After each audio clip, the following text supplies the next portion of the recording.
मर्दाना ताकत और टाइमिंग को घंटों बढ़ा देने वाली ये मजून वो भाई जो अज़दवाजी ज़िंदगी में मुश्किलात का सामना कर रहे हैं, करीब जाते ही फारग हो जाते हैं। सख्ती मजबूती नहीं है, ढीलापन है, टाइमिंग बिल्कुल ज़ीरो है।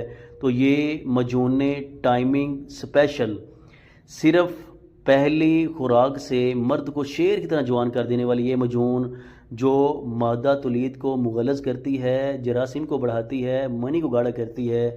तो ये मजून टाइमिंग स्पेशल उम्मीद की किरण साबित होगी। वो भाई जो करीब जाते ही फारग हो जाते हैं, सख्ती मजबूती नहीं है, ढीलापन है, टाइमिंग बिल्कुल ज़ीरो है, मायूस हो चुके हैं। तो इस मजून की पहली खुराक ही आपको रिजल्ट देगी। इसके अंदर हमने कुश्ता शिंगरफ ऐड कर दिया, रेड कलर का, लाल रंग का। ये एक चावल के दाने के बराबर ही काफ़ी होता है। जो बंदा कुश्ता शिंगरफ इस्तेमाल करना शुरू कर दे तो बूढ़ा शख्स भी जवान होता है। इसके अंदर हमने वर्क चांदी ज़ाफ़रान ऐड करके ये मजून तैयार कर ली है। ये